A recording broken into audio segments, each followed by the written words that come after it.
Hello and welcome to Golden State Naturalist, a podcast for anyone who's ever just sort of looked around and wondered, what was this place like at the height of the last ice age? I'm Michelle Fulner, and today we're going back in time because today is all about the Brea Tar Pits, which has more ice age fossils than any other institution in the world. In this episode, you'll hear my conversation with Sean Campbell about saber-toothed cats, mammoths, mastodons, what makes an ice age an ice age, the fact that dire wolves are not fictional, fossil excavation, ancient camels that roamed North America, how I got lost repeatedly in a building that is literally one big circle, how humans have used the tar pits across the millennia, de-extinction, the difference between tar and asphalt, what happens when a bunch of mammoths hang out on an island for a long time, human remains in the tar pits, 10-foot tall sloths, what might have caused a bunch of species to go extinct around the same time, pop culture references, deep time, and how much still remains to be discovered and understood about the Brea Tar Pits. We'll get to all of that Ice Age goodness in just a second, but first a couple of quick things. On previous episodes of Golden State Naturalist, you've learned about things like giant sequoias, vernal pools, fire ecology, monarch butterflies, how California was formed, and even how beavers help out in the face of historic droughts and wildfires. And more great content is on the way, too. Episodes on urban nature, amphibians, native plants, nature journaling, and a bunch more are coming out this season. So if you're interested in California ecology or really any of those topics, make sure you're following the podcast wherever you listen so that you get notified as soon as a new episode is released. In Apple Podcasts, you can follow by hitting the little plus sign at the top right-hand corner of your screen. It will look like a check mark if you've already done this. On Spotify and Audible, just tap the word follow. And if you want to help Golden State Naturalist get made while also getting some lovely perks and community, you might consider becoming a patron. I make this show completely independently, including researching and scheduling guests, traveling for interviews, editing audio, and promoting episodes. So every contribution helps fund things like audio equipment, travel for interviews, necessary subscriptions for making the show. Plus, patrons get exclusive access to audio and video extras from the show, and they get to submit questions to be included in interviews. You can join for as little as $4 a month at www.patreon.com/Michelle Fulner. That's Michelle with 2 L's and Fulner is Fullner. It also helps a ton to leave a rating or review wherever you listen, or just to share your favorite episode with a friend, family member, colleague, or anyone who has ever pointed out a sunset to you. If you want to see what outdoorsy things I've been up to, you can follow me on Instagram or TikTok at Golden State Naturalist. My website is www.goldenstatenaturalist.com. But now let's get to the episode. Sean Campbell is a senior paleontological preparator at the Brea Tar Pits. He graduated from San Diego State in 2011 with a major in anthropology and minor in geology, focusing on forensics and human osteology. And then he did so much. He volunteered at La Brea, interned at the Milwaukee Public Museum, volunteered with the Forest Service on Passport in Time or PIT projects, and on several of those projects, he's been involved in excavations on historic, prehistoric, and paleontological sites in California, Wisconsin, Illinois, and North Dakota. He's also been on dinosaur digs in places like Utah, New Mexico, and Patagonia. And he goes to Mexico twice a year to collect Pleistocene terrestrial fossils. Basically, dude is living out all of our wildest childhood dreams. So without further ado, let's hear from Sean Campbell on Golden State Naturalist.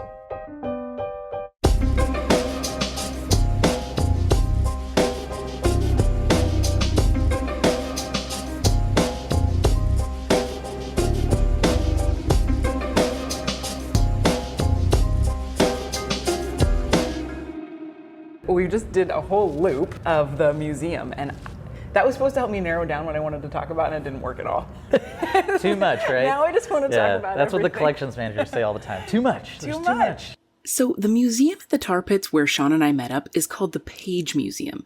And there is in fact so much to see there, and so much more is regularly pulled out of the ground that Sean told me they're actually running out of room to store it all. Now you might hear that and ask, why don't they just slow down and leave some of these things in the ground? But La Brea is located in Los Angeles, and in such an urban setting, the second largest city in the country, in fact, businesses that come in and build in the area frequently find fossils while digging foundations, and the folks from La Brea have to excavate, measure, prepare, and store all of those fossils. You realize what an incredible feat that is when you look around the museum and then remember that only a tiny percentage of the fossils stored there are actually on display. In the midst of this incredible richness of fossils at the museum, Sean and I stopped next to an American lion, Panthera atrox, which went extinct about 11 to 13,000 years ago, around the same time as a bunch of other species that we'll talk about later in the episode, so hang on to that. When it was alive, though, the American lion was about 25% larger than modern lions, which you may recall are not tiny. These American lions are not thought to have been very social animals, in contrast with another cat found at the tar pits. Funny enough, the saber-toothed cats, they're thought to actually be probably more social than the American lion or Panthera atrox.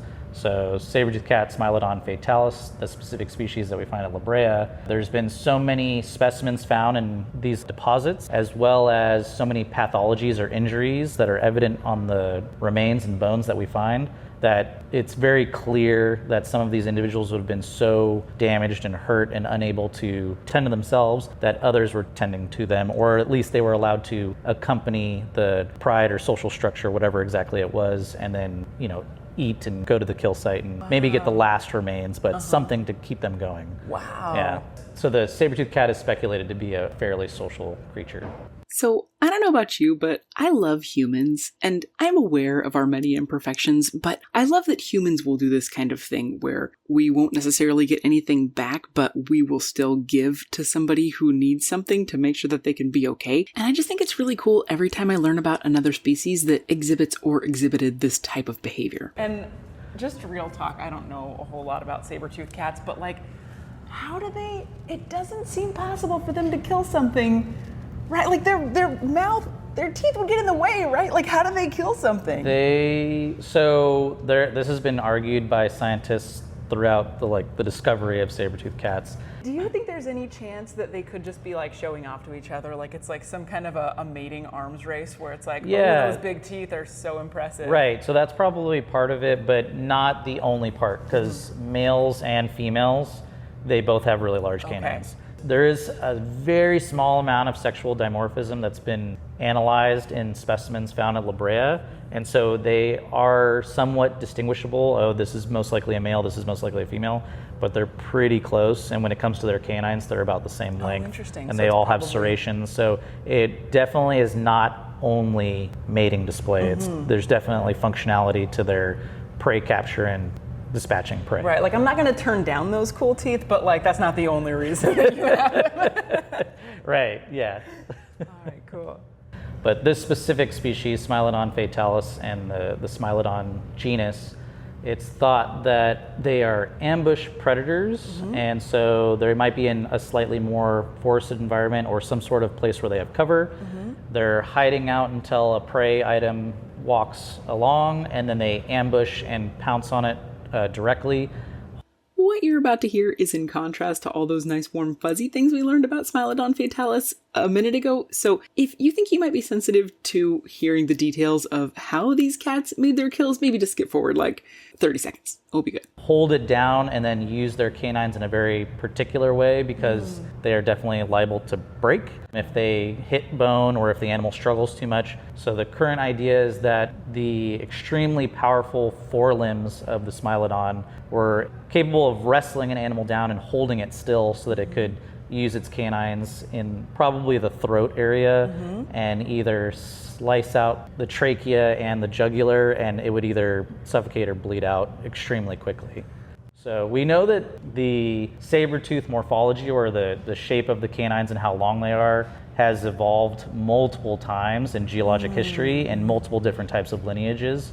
I'm sorry, did he just say that these giant sword teeth have evolved multiple times over the eons? He did. According to livescience.com, more than a dozen kinds of animals, many of them now extinct, had saber teeth, including saber-toothed salmon and the marsupial Thylacosmilus. Which, please go look at the Wikipedia page for Thylacosmilus immediately, because it has the most amazing chin I have ever seen. The article goes on to say that today, saber-toothed animals include the walrus, musk deer, and warthog, all of which grow incredibly long and sharp canines, the hallmark of a saber-tooth. Elephant tusks are long incisor teeth and thus are not sabers.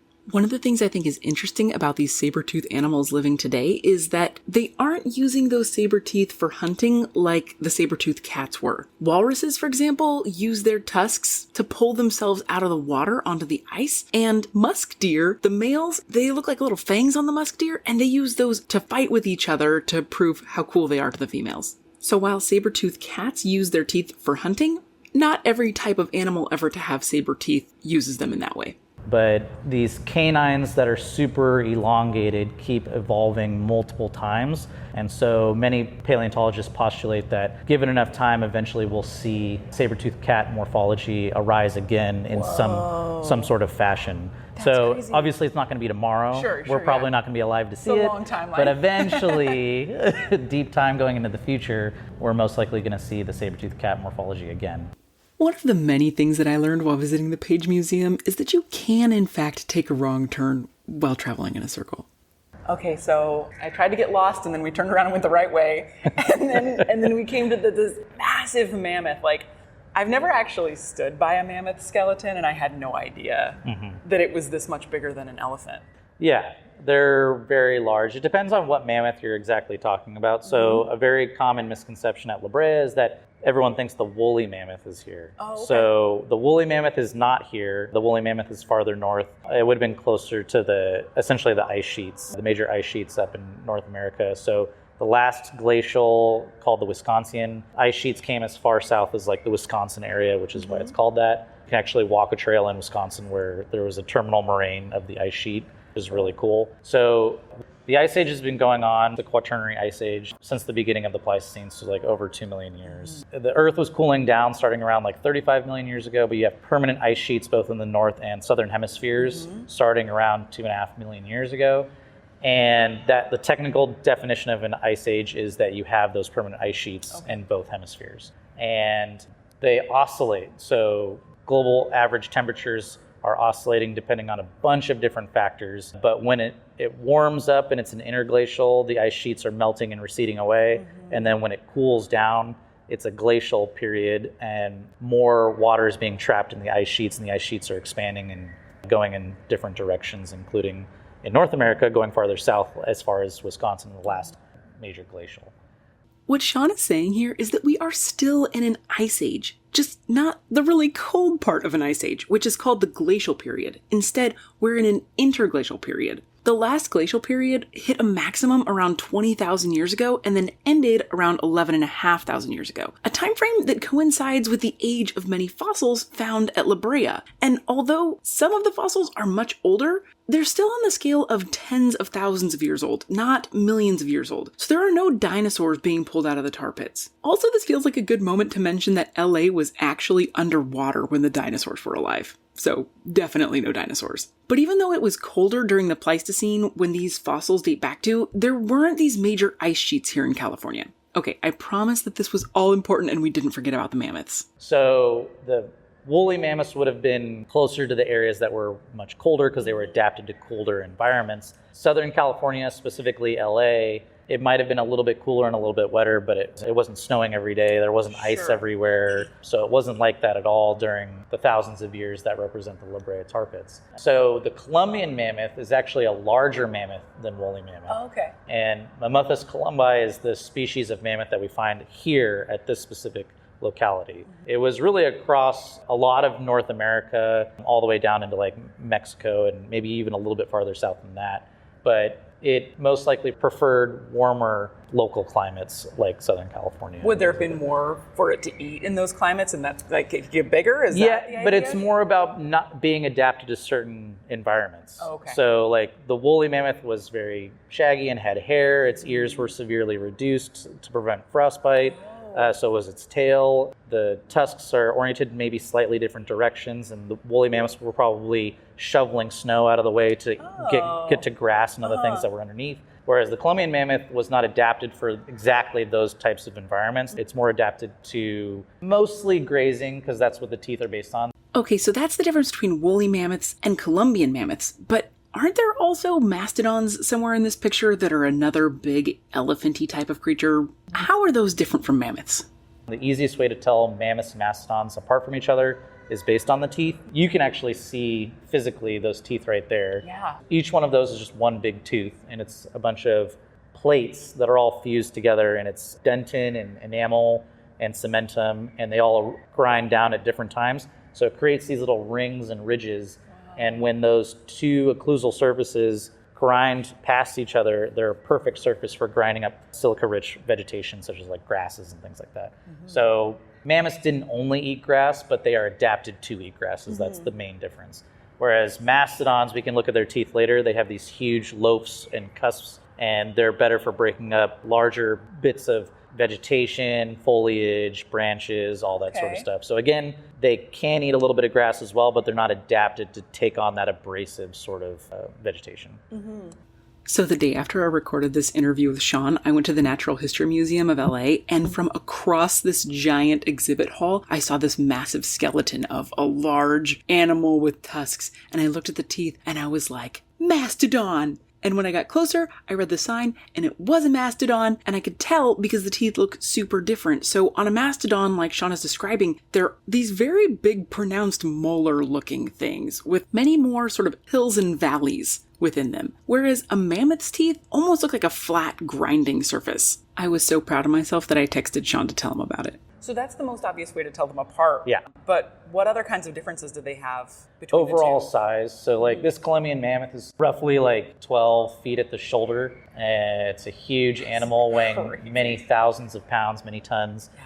The mastodons are much shorter. They're probably like 8 to 9 feet at the shoulder usually, and they weigh thousands of pounds less. Mastodons, mammoths, and elephants are all part of a group of animals called proboscideans. And just like humans, they evolved in Africa and then spread out across many parts of the globe. Unlike humans, who only have one remaining species in the world, though, proboscideans have 3, 2 in Africa and 1 in Asia. Maybe you already knew this, but I was shocked when Sean told me that there are 2 species of African elephants. I thought there were just African elephants and Asian elephants and that was it. But apparently there's a bush elephant and a forest elephant in Africa. I had no idea. Okay, but back to mammoths. Do you ever learn something and it just sticks in your head and rattles around in there and sort of pops up randomly when you're spacing out? What Sean is about to say here is like that for me. It's been months and I still think about this all the time. So another really quick thing about proboscideans, I need to show you this over here. Oh, yeah. Not many people know this story, but dwarfism in proboscideans is extremely common. Oh. So essentially every major lineage, gomphotheres, mastodons, mammoths, elephants, they all have pygmy versions at some point in the past on different islands around the world. Along the west coast in North America, in this case right here, we can actually show you real specimens of the difference between a Columbian mammoth, so this is Zed's mandible that we found in 2006, and then this is a mandible of a pygmy mammoth that was found on the Channel Islands. So the sea level change has fluctuated and oscillated with the average global temperatures, and at different points in time, the Channel Islands, the sea level was lower, and some of the islands formed one big island called Santa Rosa. The Columbian mammoths swam over there and then had no predators, but they needed to get smaller in order to stay there for a long period of time. Yeah. So over many, many generations, they adapted and evolved to become as small as possible. These are like roughly a quarter of the size of Columbian mammoths. And they speciated and became their own species and lived specifically on the Channel Islands. It's like a purse-sized one. It's like you can put it in a stroller and take it for a walk so it doesn't have to go its feet on the ground. It was definitely still a few hundred pounds. Maybe you would still be riding on it, but a purse-sized one for sure. A purse-sized one for the Columbian mammoth. Yeah, the Columbian mammoth would have been carrying it around, I guess. And this effect doesn't apply just to mammoths. I'm going to read you a paragraph from a science.org article entitled "Island Living Can Shrink Humans." Living on an island can have strange effects. On Cyprus, hippos dwindled to the size of sea lions. On Flores in Indonesia, extinct elephants weighed no more than a large hog, but rats grew as big as cats. All are examples of the so-called island effect, which holds that when food and predators are scarce, big animals shrink and little ones grow. But no one was sure whether the same rule explains the most famous example of dwarfing on Flores, the odd extinct hominin called the hobbit, which lived 60,000 to 100,000 years ago and stood about a meter tall. That's about 3.5 feet tall. I'll go ahead and put that in the show notes so that you can learn more about this if you want to.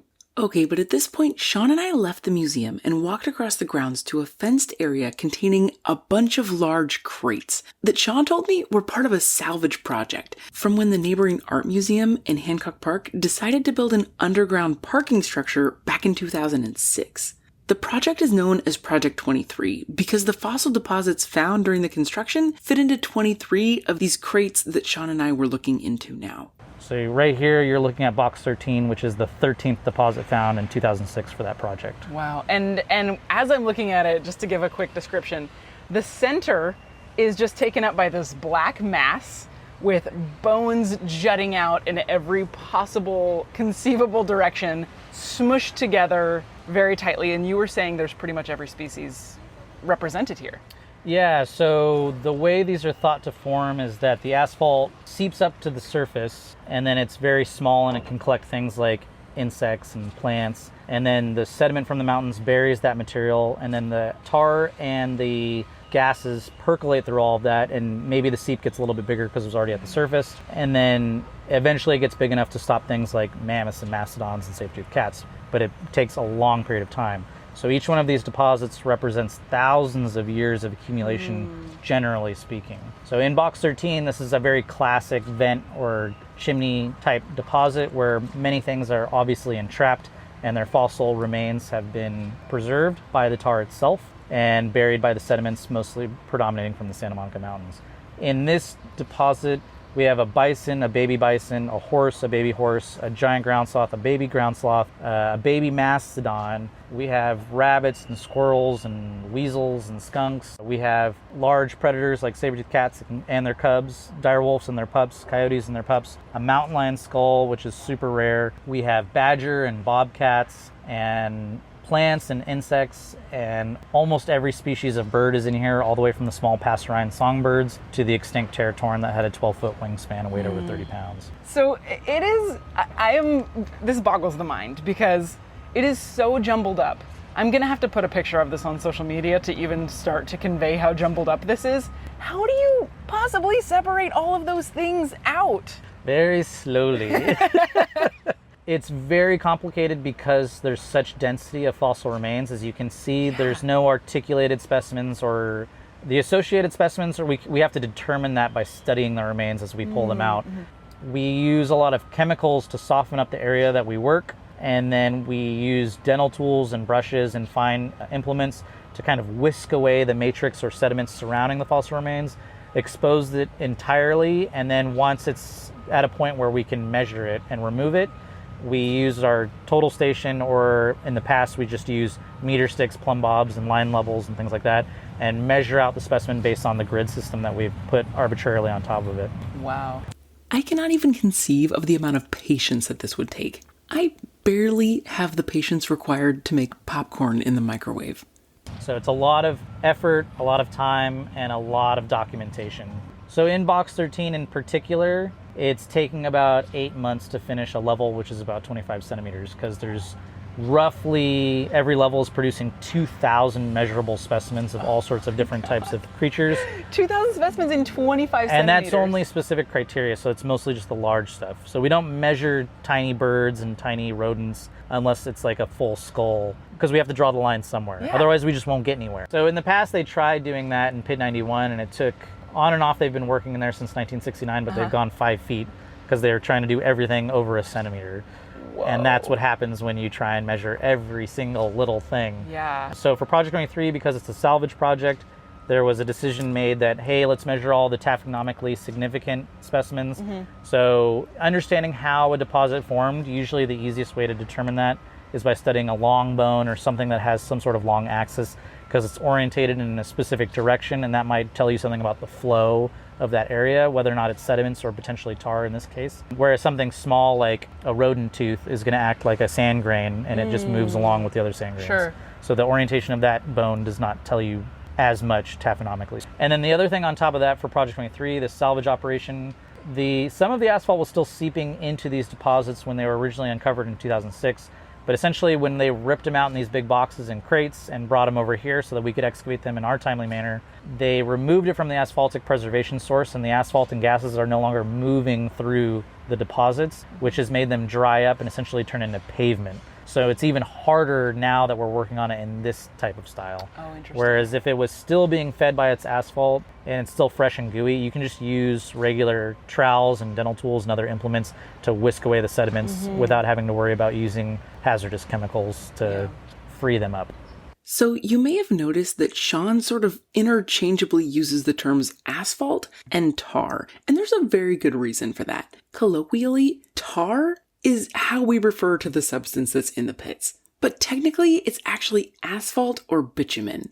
I clarified this in an email with Sean, and he wrote that tar is the human-made refined product with similar properties, and that while asphalt is the preferred term for the substance found at La Brea, bitumen and petroleum are also acceptable. But I actually like that Sean often calls it tar. I think it's a solid rhetorical choice, and here's why. The reason why we use words is to communicate ideas. And I know that it's important to use accurate words to communicate ideas, but sometimes if you use the most technically accurate term, you're actually going to give people the wrong idea. If you refer to them as the asphalt pits, people would just imagine like a paved road surface that's hard and not liquid and bubbly like the way that we think of tar. Also, I'm just a big believer in not alienating people by being pedantic right up front. And I think there's a solid argument to be made that using the colloquially correct term and the technically correct term is correct because they're each correct in their own way. Okay, I'm gonna step away from the English major stuff and go back to the science stuff. In total, Sean and I spent close to 4 hours checking out the museum and tar pits, so I just want to note here that I had to cut out some of that, even though it was great information, because keeping it would have resulted in an episode longer than all of the Columbian mammoth tusks at La Brea laid down end to end. So I'm going to stick some of my favorites of those extra clips on Patreon, including information about DNA, the chemicals used to prepare fossils, pumas, how fossils move throughout a deposit, and more. So look out for those in a few days if you're a patron. And whether you're a patron or not, stick around for the full interview, because we haven't even gotten to giant ground sloths, de-extinction, or The Simpsons yet. All of that after a quick break. Now, onto the full interview.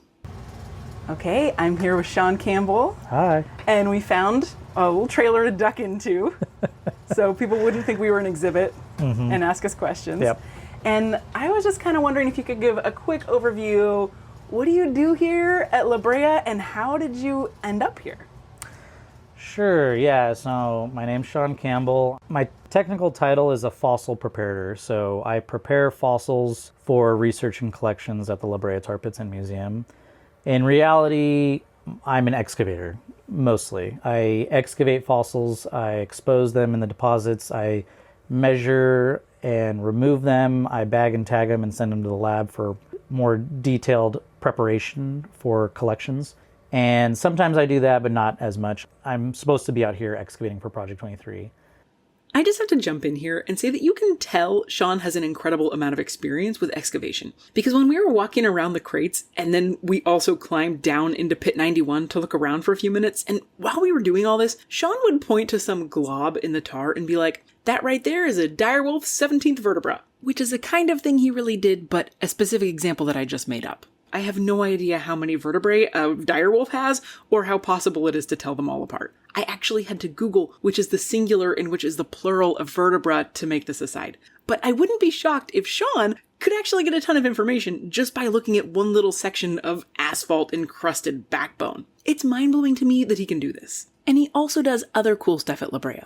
And then I also sometimes process the matrix, which just means I take roughly 10 pounds of matrix or sediments from the deposits, and I dunk them into a bucket with a sieve at the bottom, and I put it into a vat of chemicals that break down the tar, and the tar saturates into the liquid and gets removed.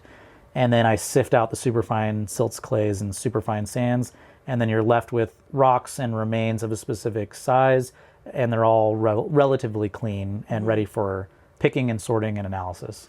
So again, that's another type of preparation. I don't do that as much. My coworker Karen does most of that work. I just help her when I have some time. I personally primarily focus on excavating and measuring and removing fossil remains from the Project 23 deposits from a salvage project. Yeah, I bet you can find out all kinds of cool stuff from the sediment, though.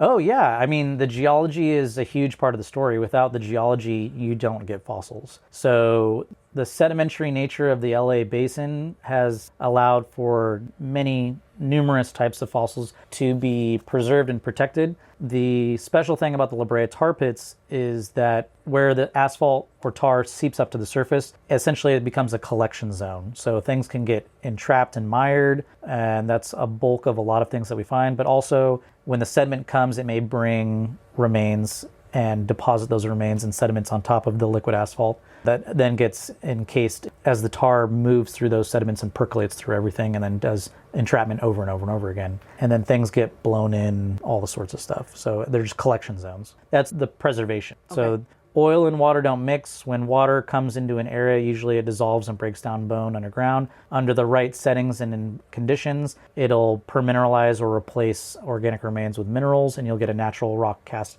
form of itself, which is a lot of the fossils that people see in museums. But here at the Brea Tar Pits, the oil and water don't mix, so everything inside the tar deposits or asphaltic deposits is protected from that destruction. So the bones have sometimes up to 80% of their original bone collagen. Wow.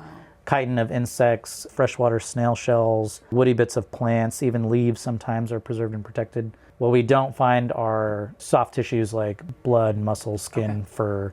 Even cartilage is gone. So the microbes that live in the tar itself, and there's tons of extremophile microbes like archaea, bacteria, so on and so forth, that are breaking down all those soft tissues.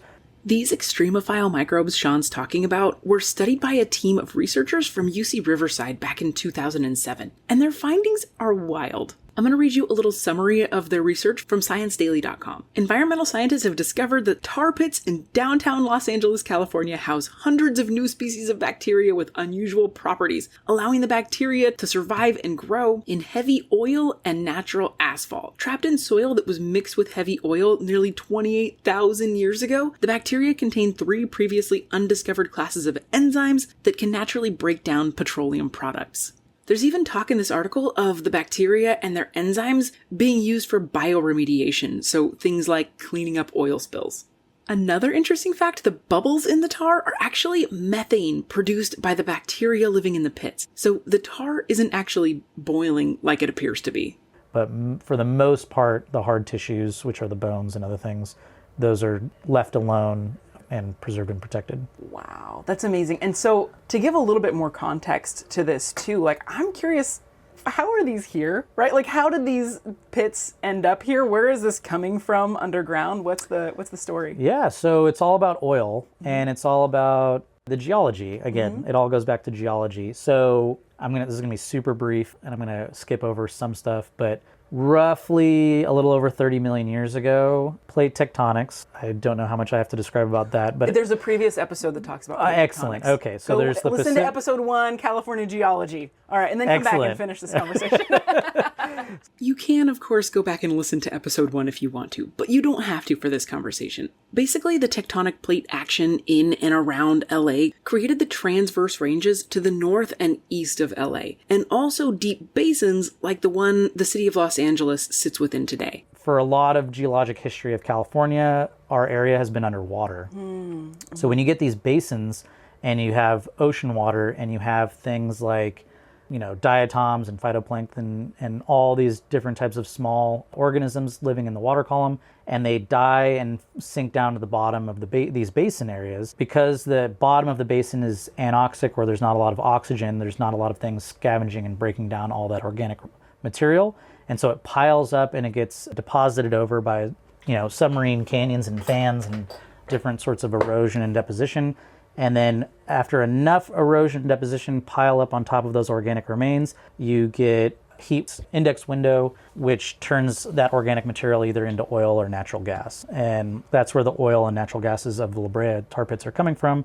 These are in mostly Miocene-age deposits. How many years ago is Miocene? Miocene is roughly 5 to 25 million years ago, and the organic material that makes up the oil and natural gas of the La Brea area is roughly 15 million years old. Yeah.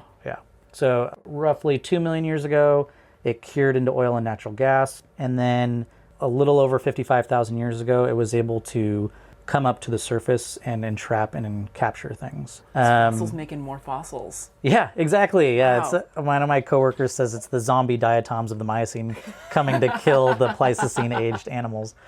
That's amazing. So If you're at all curious about diatoms after hearing that, they're super interesting. Science.org says diatoms are an enigma, neither plant nor animal. They share biochemical features of both. Though simple-celled algae, they are covered with elegant casings sculpted from silica. And there's pictures online of diatoms, super magnified pictures, and they remind me of all kinds of interesting little sea creatures. Like some of them look like sand dollars, but some of them look like icicles, and some of them are just triangles, but they're all very cool looking. So I recommend checking them out. And then to kind of finish off the geology story, you obviously have uplift and sea level change.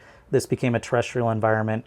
The cracks and fissures of the capstones of the oil reservoirs that are about 1,000 to 3,000 feet below us now, that contain all the oil and natural gas, have natural seepage pathways because of the bedding lanes as well as those fractures and fissures. And then the newly deposited sediment, which is the Pleistocene-aged sands that came off the Santa Monicas, when the oil and natural gas comes up to that, it just goes through the path of least resistance to the surface. So there's a roughly northwest trend of oil deposits in Hancock Park. As incredible as this set of circumstances is, Sean says that similar phenomena have happened in multiple other places around the world, including the McKittrick Tar Pits and Carpinteria Tar Pits right here in California. Around the world, there are also tar pits in Cuba, Venezuela, Peru, Azerbaijan, which is just north of Iran, Ukraine, one in Japan, and probably more that I've missed. Sean told me that most of the material captured in these pits ranges from present day back to the Pleistocene, just like the fossils at La Brea. I was curious about the Pleistocene and wanted to know what it looked like both locally and globally, so I asked Sean to go into a little more detail about the Ice Age. Remember, we're still technically in the Ice Age, but we're in an interglacial period. So what I was curious about here was the glacial period that many of the La Brea fossils date back to, and how that was different from today. On top of like Canada and the United States, there was the Cordilleran and the Laurentide ice sheets, and essentially they're just not really present anymore. Mm-hmm. But they were these massive ice sheets. Sometimes they were a mile tall, and they were just... like an ice sheet, it doesn't care about mountains or anything like that. Yeah. It's just ice that piles up and it still moves slightly. So it scours and scrapes the earth because it flows just slowly because it's frozen. So there's evidence of it. Like you can go to places like Wisconsin and walk a trail where the terminal moraine of the ice sheet was at the last glacial maximum and stuff like that. That's amazing. So, but at the La Brea Tar Pits, our latitude is not as far north. So our area is probably a little bit cooler, a little bit wetter, but it definitely wasn't covered in ice. A lot of people have that misconception, like, oh, ice age creatures, that refers to like, woolly mammoths and things that lived around like on ice and stuff like that. And it's like, no, there's a bunch of misconceptions with that in so many ways. So if you visualize it, there's a band around the Earth that's not frozen, right? That's not covered in an ice sheet, basically. Yeah, I mean that's like generalizing it to a huge degree. Is it? Okay. Yes, because like there's like the ice-free corridor is one of the hypotheses for how some humans got into North America, and it's the separation between the Cordilleran and the Laurentide ice sheet.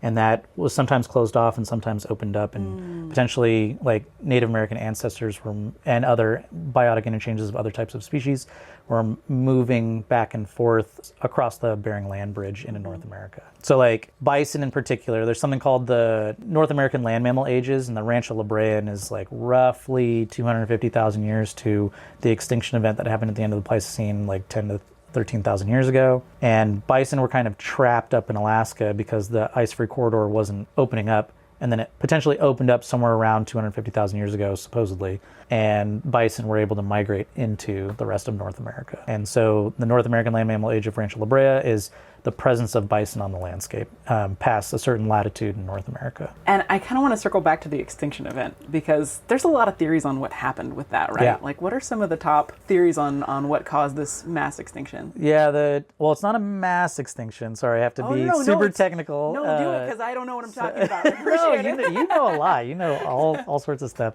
A mass extinction is a certain percentage of all species in life go extinct. So it's like over 75% of all life on the planet. And we're talking about a fairly local extinction event. So there's multiple extinction events that are tied to specific continents. So Africa has probably the smallest extinction event, but then there's Europe and Asia and North America and South America and Australia. They're all having these extinction events where they're losing mostly megafauna, but not exclusively, at particular times. And they're all slightly different times. So like North America's extinction event happened somewhere around 10 to 13,000 years ago. But like Australia's extinction event was earlier in time. Some people, mainly archaeologists, use that as evidence for that's when humans are arriving in specific continents, and that's one of the major hypotheses for these extinction events that are going to amount to a sixth mass extinction, because we're kind of the final nail in the coffin to what we're doing today to the planet. That's going to cause a sixth mass extinction. And so one of the theories is like overkill. So we have all the human species, Homo sapiens, are going across the world, migrating and going into all these different areas, and they're taking all these resources in the forms of animals such as mammoths and mastodons and potentially ground sloths and all sorts of other things, depending on where you live in the world. So the overkill hypothesis is that these ancestors of us were going in and eradicating species from the landscape, and that's why they went extinct roughly at that time. And so you're mostly seeing the loss of like megafauna? Are you seeing not like exclusively, but mostly. So like at the Brea Tar Pits, if we use that as an example, over 90% of species that are found in the Pleistocene record at this site are still extant, meaning they're still alive today. So about 10% of the species found in the Brea Tar Pits have gone extinct, versus the definition of a mass extinction is 75% of all species have to go extinct. I was close. Bobcats and birds and plants. There's no plant that's known to have gone extinct from La Brea specifically at the end of the Pleistocene. For insects, there's thought to be 2 insect species that are thought to be dung beetles. So they lost their dung, therefore they went extinct. That makes sense. But not very many species of insects went extinct. And then birds, there's 145 species or so identified at La Brea Tar Pits. Around 20 or so of them went extinct, and mostly it's really large birds, like the Teratorn that had a 12-foot wingspan, weighed over 30 pounds. And there's nothing alive quite like it today. And certain species of extinct condor, extinct vultures, extinct turkeys, so on and so forth. When we get into mammals, it's mostly the megafauna mammals over a certain size. So we lost mammoths, mastodons, saber-toothed cats, dire wolves, all the giant ground sloths. We lost certain species of bears, certain species of bison. We lost camels, we lost horses in North America exclusively. All of that went extinct. But we also lost some smaller stuff. So there's something called a dwarf pronghorn, Capromeryx minor, that's found at the Brea Tar Pits, and it's an extinct miniature version of a pronghorn. And why did that go extinct? That's an interesting question. Some people have different hypotheses, but overall, mostly it's the large organisms and animals that went extinct in particular for the extinction event. So one theory is that we caused this extinction event, which, not shocking. But are there any other possibilities? The other hypotheses that we didn't talk about for the extinction event are climate. So that's like, a lot of people agree with that one. Either solely it's climatic or in combination with other things. So the climate has fluctuated over and over again through the Ice Age. There's been multiple glacials and interglacials, and we entered an interglacial after the last glacial maximum, roughly like 20,000 years ago. And it's been warming up ever since. And then we've kind of like exacerbated the situation with all of the greenhouse gases that we've been emitting. But potentially that climatic shift was quicker than past ones, and animals didn't have time to adapt or move to new locations, and so they went extinct wherever they were at that time. And it potentially changed foraging patterns, and so migrations were all set off, and like everything was just kind of going into chaos. So like there's a lot that goes into climate variability, and potentially that was a huge major cause, or the major cause of the extinction event in North America. And then there's also been other types of hypotheses thrown out there, like were there hyper diseases that were cross-contaminating multiple species and affecting certain things and making them go extinct? Whereas there asteroid or meteorite impacts that helped cause extinction events? There's minimal evidence for essentially all of these hypotheses, but most people think it's probably mostly overkill or climate-driven extinction. Wow, and then a lot of speculation. Tons of speculation. Yeah. So there's no like smoking gun. Right. Not everybody agrees on what specifically caused the extinction event. Wow. We just have the evidence that they went extinct, for sure. Wow. Yeah. Okay, if we were going to bring one of them back, if you could bring anyone back, What would you bring back? Ground sloths. Ground sloths. Yeah, for sure. Why? Because they're so cool. They're I mean, I just think ground sloths are one of the most interesting things to have ever existed. I find a lot of them, and I'm very happy to do so. So at La Brea, we have 3 different species of ground sloth in the paleo record. The Megalonyx jeffersoni, or Jefferson's ground sloth, is the least common. It's much more common around a lot of the United States, but for probably different habitat reasons or competition regions, it's not as common here. We have the Shasta ground sloth, again, more than the Megalonyx, but the Nothotheriopsis shatensis, which is the Shasta, we have some of those as well, which are thought to be more browsers. And then Paramylodon harlani, which is the largest ground sloth, is also the most common specifically here. And those are really cool, amazing animals that probably weighed roughly 2,000 pounds when they were alive. For reference, 2,000 pounds is about the same weight as a small rhinoceros or small giraffe. Wow. And if you imagine just these big lumbering sloths walking on the ground, and they kind of have curved hands and feet, and they walk very awkwardly. They're so silly, but I love them. The Mylodont family of sloths, including Paramylodon, grew dermal ossicles, which are bony.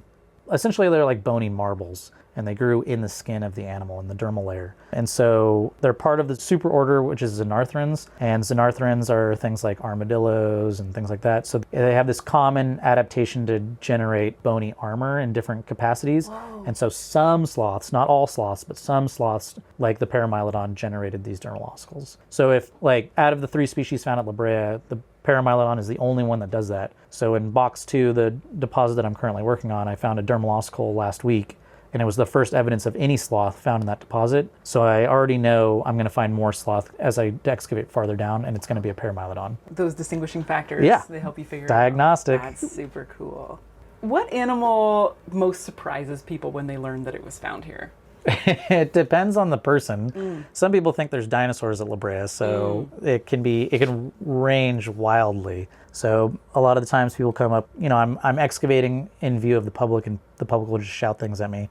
They'll say, "How many dinosaurs have you found today?" And I'm like, if you count their descendants, the birds, tons. But I'm not finding the dinosaurs you're thinking of, because they died 66 million years ago, and our material's thousands of years old, not millions of years old. But other people are surprised when I tell them how many extant living species that live modern day are found in the deposits. And in fact, most of the fossils we find come from those types of remains. They're very surprised about that. And then you get people that have never heard of a ground sloth, or never heard of a mastodon, or never heard of extinct species of bison, or the fact that we have camels here, or yeah, that's just wild. Just everything. Yeah. This place is highly specific, and unless you're an enthusiast or someone that really loves paleontology, geology, a lot of the people just don't know much about this place, which is always fun for the educational side of things. Yeah, I mean, honestly, when I was trying to research this, I was like, I don't even have the language to ask the questions that I want to ask. You definitely have the language. Well, that's because I tried to Google a lot of things before I talked to you. It's not perfect. But seriously, it's like I'm used to talking about a certain set of things that are relevant to my daily life in the time period that we live in, right? Outside of that, I've never taken a paleontology class or anything like that. So I don't have Most people are never really exposed to deep time, right. and don't have a real idea of what deep time represents, because when you really think about deep time, a locality like La Brea Tar Pits, this is yesterday. This is barely the past. This just happened. Which is crazy, because to me, ancient Rome was a long time ago, right? And I think that's the timeline that I think of. Right. And in human standards, Rome was a long time ago, let alone 10, 13,000 years ago. I mean, our fossil specimens, the oldest of them are roughly 55,000 years. There's probably some that are too old to be radiocarbon dated. So the radiocarbon dating kind of doesn't really work after 55,000 years because of the half-life of the isotopes and stuff. But the terrestrial fossils that we're used to finding and that make up the bulk of the La Brea collections are usually somewhere between 10 to 55,000 years old. On the more recent end of that time frame, there's only one human whose remains have ever been found in the tar pits. I'm going to let Sean tell you a little bit about her. La Brea woman, she was found all the way back in 1914. our museum had exclusive rights to excavate from the Hancock family. The Hancock family owned this property before they deeded it to the county and the museum institution. So they gave the people of the world, and specifically Los Angeles, the Brea Tar Pits to be preserved and protected forever. And then starting in 1913, Hancock family gave exclusive rights to us because the Natural History Museum back then had just opened its doors in 1913. That's when we opened. And they wanted to work with us and help produce specimens and collections for that new museum. And the 2-year time span that they gave us between 1913 and 1915, they went kind of crazy and they dug up as much as they possibly could in that 2-year time span. They dug 96 deposits. Some of them went down 40 feet. So they all range in size, and they're all custom by hand with pickaxes and shovels. There are stories of them using dynamite, but that was only to blow off capstones of oxidized, hardened asphalt to get to softer material that was easier to excavate underneath. But mostly it was by hand, setting up a grid system and pulling out fossils from grids and depths and saying, this is this is that, and not collecting the small stuff as much. So in that process, they excavated a deposit referred to as Deposit 10. It was the 10th deposit dug in that 2-year time span. And that 6 to 9 feet underground, they started finding human remains. And they took, in the notes you can read through, they say, we took special exception for this deposit and we started collecting every single little teeny tiny thing that could be associated with this individual that unfortunately is collected in this deposit. Obviously, she's of Native American ancestry. This area is Tongva land and the Chumash are nearby. There's lots of different tribes that live throughout California, obviously, and the modern descendants still live in these areas today. La Brea woman was radiocarbon dated and she's like roughly 10,000 years old. They also did some isotopic readings on her remains, and oddly, she doesn't have a marine diet, which led some archaeologists to think that she came farther from inland, maybe came out here to collect asphalt or something like that. A lot of the artifact remains that are found in the tar pits are marine shells or antlers that they were using to collect tar from the surface seeps and then put it into a basket or a bowl or however they were collecting the asphalt. And that kind of makes sense too, because the locals would have known a little bit more about how to be safe, probably around the pits, and right? all human beings are hyper intelligent animals, and most of us are very social creatures that, you know, if someone got trapped, their family, friends, relatives would find a way to pull them out. Right. As someone who is myself not a local to this area, I was walking around behind a fenced area. So this is not open to the public, but it was an area where Sean and I were walking around. And as we were walking, he pointed out, hey, that's pit 10 right there. That's where they found La Brea woman. I did not even realize that it was a tar pit at first. It really just looked like a level piece of ground with a little bit of leaf litter on top. Nothing really special to look at. On closer examination, you could definitely tell that there was something different about the ground there, but I can see if you didn't know the area and you just walked in, having no idea what you were walking into. Obviously, accidents can happen. Sure. We don't know what happened to La Brea woman in particular. Is it a possibility that she fell in and was all by herself, have succumbed to her death in the deposit? It is a possibility. But also it's a possibility that she died nearby and a stream pushed some of her remains into that area and her remains were collected at the surface of the deposit and then buried over. And then also another possibility is maybe there was a ceremonial burial nearby an asphalt locality and she was buried and then the asphalt came up and surrounded her remains secondarily. It's not really known. We know for sure that she was roughly in her early 20s when she died. She was a fairly short stature, probably under 5 foot. She probably had a kid or two before she died, and she's definitely diagnostically female, and she's 100% Native American ancestry, and she dates to 10,000 years ago. Wow. Yeah. So there was a domestic dog that was found in the same deposit between 3 to 6 feet, and for a long period of time people thought that they were associated, but they radiocarbon dated the dog and La Brea woman herself again, and the dog came out at 3,300 years and La Brea woman came out at roughly 10,000 years. So temporally they're not associated, although spatially they are very close to each other in the deposit. Sean says that there's also been rampant speculation about foul play with La Brea woman's death, but there's not really great evidence for that. And because of the lack of evidence, it's not really proper to speculate about it. But what about other types of human interactions with the tar pits? We're not a very archaeologically rich site. Like, There's only around 100 artifacts that have been identified, and most of them are like marine shells and things thought to collect, because the marine shells only date to times when human beings are around. Okay. Any deposit that's older than that, they don't have marine shells. Oh, interesting. So it's thought that the marine shells were brought by the humans to collect the asphalt. Sometimes the shells fell in. And what were the people using the asphalt for when they collected it? Yeah, human beings are super ingenious and inventive, and they've been using tar, asphalt, and then making their own type of like pitch, which is a similar consistency, to glue things back together. So if you have a stone bowl and it broke apart, you can glue it back together using that adhesive of the tar. Or if you want to make like an incision cut on a bowl and then inlay it with tar and then put a bunch of beads on it, it's a way to decorate that bowl. For baskets, they could essentially caulk the inside of the basket with tar, and they had like things like tarring pebbles where they would cover pebbles with tar, put it in a basket and roll it around, and it would cover the entire interior of the basket with tar so that it would be waterproof, so they could transport water in a basket or whatever else. Attaching fish hooks to fishing line, or all sorts of ideas. So when this area was conquered by the Spaniards, and then later this was a Mexican territory, the Spanish and Mexican people were using it to thatch roofs and things like that for their homes. When this became part of the United States, the Hancock family started commercially mining the tar in this location to sell to pave roads as far as like San Francisco. Whoa. So they were cobbling roads with tar from the Brea Tar Pits. Whoa. Yeah. So That's wild. pretty much anything you can think of to utilize tar for, somebody along the way has utilized it. They for that already purpose. did it. They already did it. Yeah, for sure. That's incredible. And way more than what I said. Yeah. Have you seen the La Brea TV show? One episode. I watched the first episode. Okay, just to say I had seen it. Right.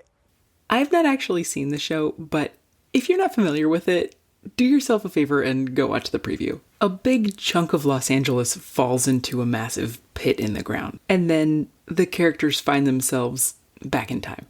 It was pretty cool. Yeah. Oh, what'd you think? Disclaimers, obviously there's not a portal in time. Which is disappointing. People can't. It's super disappointing. My favorite scene in the first episode was when the lake pit kind of like drained like a toilet bowl, and then it everything kind of fell in to this time vortex and got shot into the Pleistocene. That was hilarious. It was really funny. Oh. So obviously as a bit of entertainment, it's good fun. Right. But I'm sure there's a lot of inaccuracies represented in that. I saw like renditions of what the teratorns are supposed to look like. Teratorns are an extinct bird species with an 11 to 12 foot wingspan. And I think they like gave them pseudo teeth or real teeth or something weird like that. I don't know why. But yeah, obviously not everything's going to be accurate. But maybe... But it's all a bit of fun. It's all for entertainment Right. purposes. It's not really for educational purposes. Yeah. And maybe it'll get people interested in the real thing. Yes. So they can come and learn what the real things actually represent. Yeah. Which are cool enough on their own. Yeah. Some would say even cooler. Yeah. Some would say. Amazing. And it's also like this, La Brea has been represented in a lot of popular culture and movies and things like that. Do you have any like favorite references? There's one of our museum educators who no longer works here, but he collected as many pop culture references to the La Brea Tar Pits as possible. Obviously, some of my favorites are like The Simpsons, The Flintstones, tons of stuff. There's a 23-second long video on YouTube that's a clip of the Simpsons La Brea episode, and I've watched it probably 7 or 8 times, and I've laughed every time. It's called Self-Care. And a lot of the misconceptions of how people think about the La Brea Tar Pits come from those types of entertainment. But, you know, it's all in good fun, and it spreads the word that La Brea even exists. So it's all good. I mean, I guess all press is good press. Mostly, Most press is good press. Last question for you. After working here for almost 9 years, what about this place still blows your mind or takes your breath away? Everything. The fact that we can still, there's so much more research to do. A lot of people think that the La Brea Tar Pits has been overanalyzed and every hypothesis has been figured out and there's just nothing left to do. And that's couldn't be farther from the truth. There's so much more to learn and find out, and we need experts from all sorts of different types of fields to come in and do work. And we encourage them to work with us, the collections managers and the curators in particular, we want more publications and papers, and stuff comes out every year.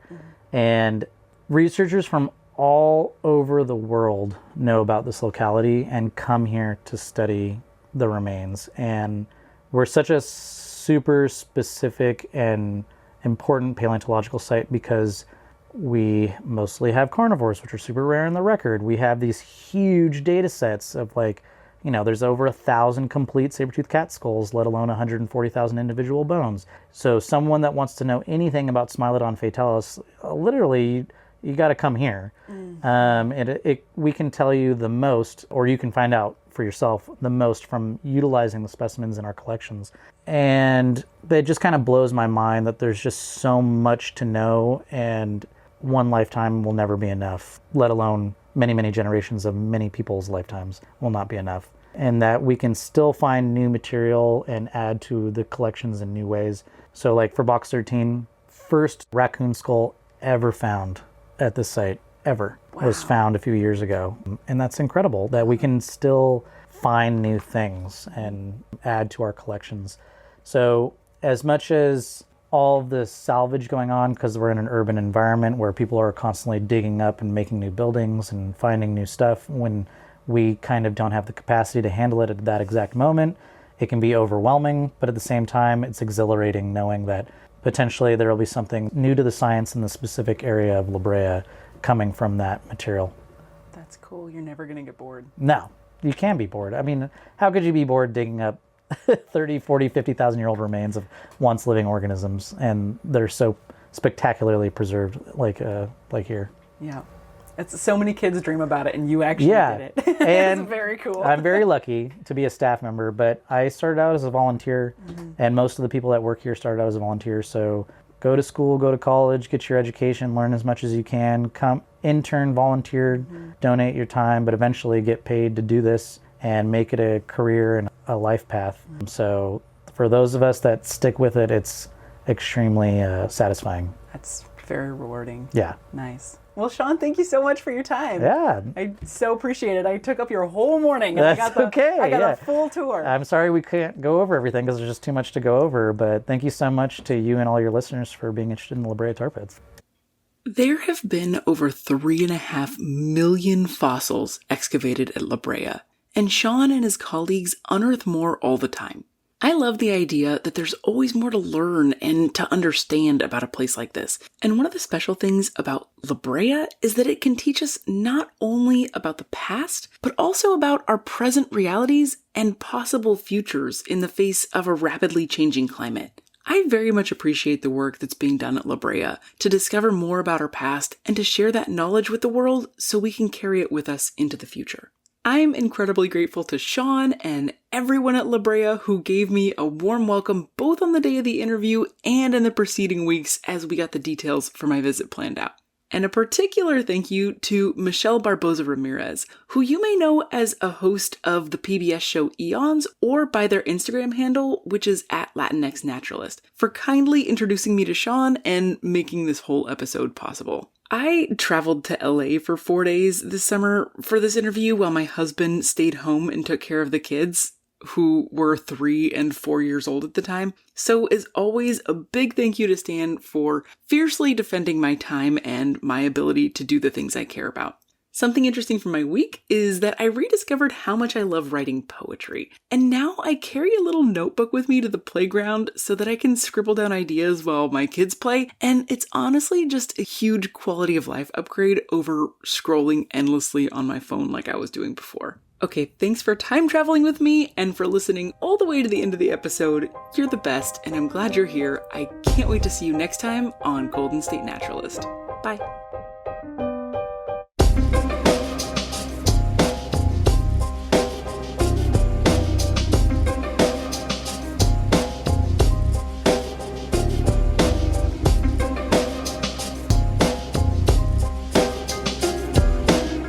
The song is called I Dunno by Grapes, and you can find the link to that as well as the Creative Commons license in the show notes.